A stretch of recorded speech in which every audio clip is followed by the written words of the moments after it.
Welcome to this DOCKR instructional video. This video will teach you how to get the most out of your new DOCKR cargo bike. I have a lot to share with you, so let's get started.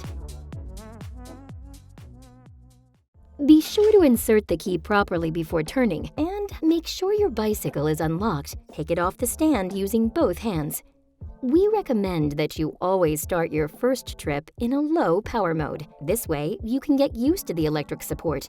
Position the pedal of your bike so that you can easily apply power when setting off. Try to do this as much as possible. When setting off, immediately test whether the brakes are working properly. We recommend that you brake using both brakes wherever possible. If you have to brake hard, keep applying pressure on the pedals.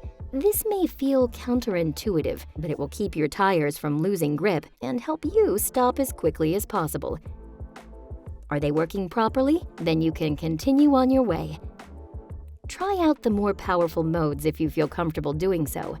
You will notice an extra thrust and you have to pedal even less. However, this does limit your range, so we recommend always using a lighter mode because the bicycle already provides enough support and it gives you more control over the power delivery. The most powerful mode is only recommended for steep hills where extra support is needed.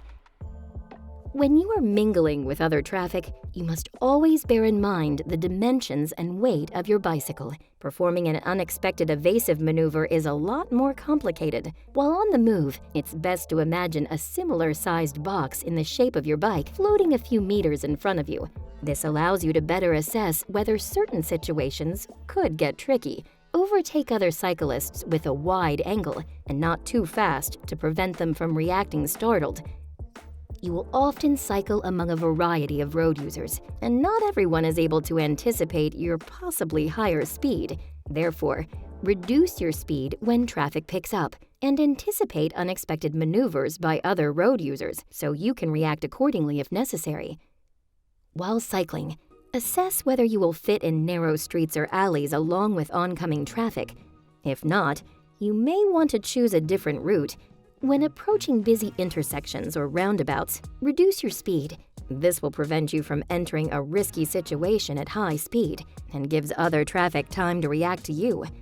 And most importantly, priority is not something you take. You are given priority. Even though technically you are often entitled to priority from traffic on your left, keep in mind that we are all human and everyone makes mistakes. So first, check to see if the person on the left has seen you and slows down or stops before you cross the road. Do you intersect with another lane when turning? Then look back over your shoulder to make sure that there's no oncoming traffic. This prevents painful situations. And do you have to wait at a red light? Then you should join at the back of the queue. You take up a lot of space with your bicycle, and it is your responsibility to save space for other road users. You can pass slower cyclists as soon as you are on your way again. DOCKR cargo bikes are extremely useful for last-mile delivery, but these areas do not always consist of smooth stretches of asphalt. Avoid potholes, slow down at large speed bumps, and only use the sidewalk while walking. The bicycle can take a beating, but taking these obstacles at full speed is not a smart move. In combination with the heavy load you are carrying, there is a lot of force on the front fork, which can damage it in the long run. Finally, you should remember that your cargo bike serves as a mobile business card. Careless cycling behavior does not only negatively affect your own image, but also that of your employer. Once you arrive at your destination, you can't just leave your bicycle on the road. You should park it so that you do not block traffic. Is your destination in a pedestrian area, such as a shopping street or on the sidewalk? And is your bicycle too heavy to push? Then you can use the walk support. This is done via the display. The bike will then automatically start moving at walking speed.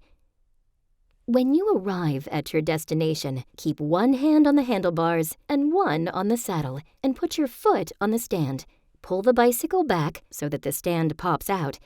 Make sure both contact points of the stand are touching the ground before you pull the bicycle backwards, because you don't want your bicycle to fall over while making a delivery. And will you be away from your bicycle for a long time? then it's best to disconnect your battery and store it in the cargo box. This will prevent thieves from taking off with this valuable item. Did you enjoy the ride? Now it's time to make sure the next cyclist can also have a good time. So when you return, put your bike back on its stand with both hands and make sure you leave the cargo box clean and dry. And check for any damage or defects, such as a flat tire or a dent in the frame. Lock the bicycle and disconnect the battery from the frame. Take the battery and connect it to the charger. Awesome! Now the bicycle will be ready to go again in a few hours. Thank you for watching this DOCKR cargo bike instructional video. I hope we managed to provide you with new information on the use and conveniences of DOCKR cargo bikes. We wish you many safe kilometers.